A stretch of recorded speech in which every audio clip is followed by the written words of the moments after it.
Terus tadi tentang kok para habaib sayyid kok jarang bertorikoh.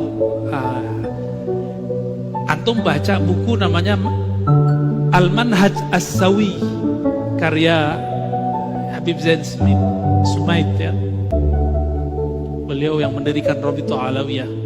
Bahwa torikoh Ba'alawi memang torikohnya am.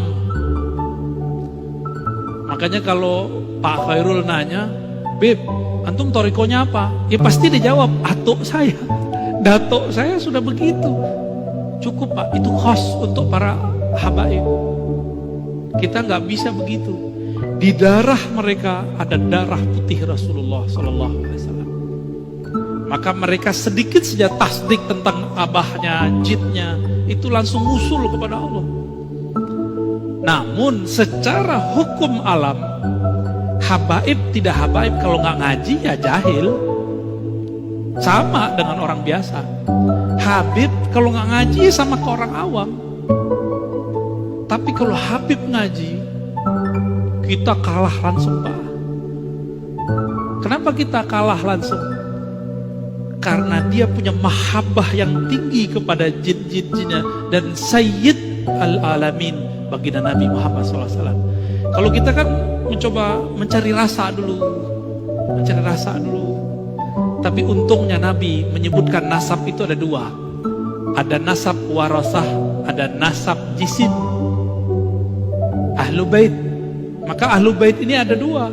Ahlu bait biologis, bin, Asegab, Atos, Adat, Aidrus, ada 200 ya, berapa tuh? Banyak banget itu. Ada Al-Mahjub, ya, ada Bazar'a, macam-macam. Saya ke Prancis ini ketemu Bazar'a. Tahu-tahu orang mana Pak? Orang Makassar. Habibnya diganti pakai gelar Andi. Jadi Andi itu di Makassar dulu, itu pengganti gelar Sayyid Habib. Seperti di Banten diganti dengan Raden. Jadi sebenarnya Raden-Raden yang ada sekarang itu Sayyid Syarif. Namun ada yang jalur yang kuat, ada jalurnya dianggap kurang kuat oleh Rabithah Alawiyah, jalur Azmat Khan itu kurang kuat ya. Tapi kalau bagi saya semuanya zuriat Rasulullah saya hormat dan saya angkat tangan kepada mereka ya. Karena khawatir ini pesan Rasulullah SAW. Jadi memang ijazahnya Thariqah Ba'alawiyah itu am. Kalau mereka ngambil am, ya dapatnya am. Kalau mereka mengikuti jid yang aslinya, siapa jid aslinya? Sayyidina Ali. Sayyidina Ali ngambil talqin jamaah atau talqinnya khas tadi. Ngambil talqinnya khas, fardi, berdua dengan Nabi. Maka Sayyid Habib yang ideal, dia punya guru spiritual yang mentalkin dia secara khas. Baru tergabung dalam dirinya Habib zahir dan batin. Kalau enggak, antum bisa lebih tinggi derajat kerohaniannya dari seorang Habib, bisa. Tapi jangan GR dulu.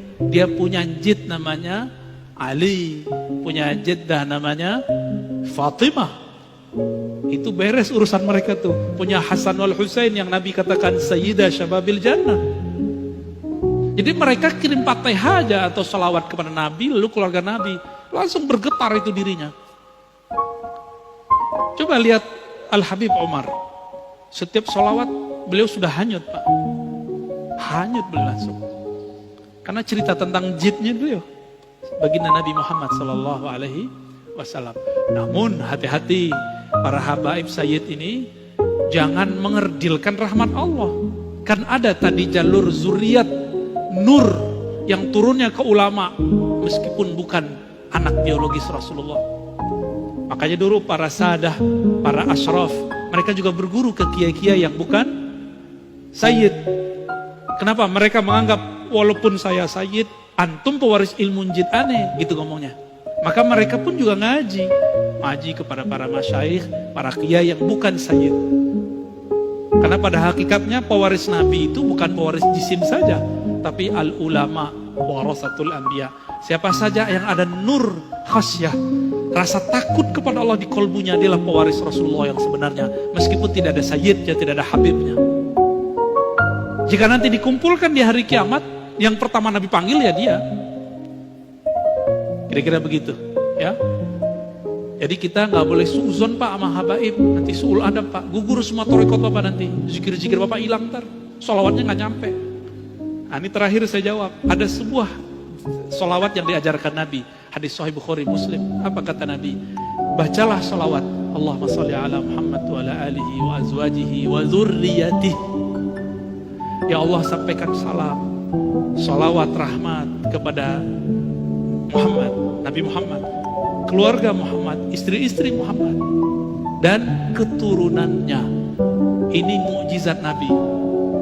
Keturunannya sampai sekarang masih ada. Jadi antum baca sholawat tuh, mereka dapat zuriatnya. Tapi zuriat ada dua, zuriat ruhi, zuriat jasadi.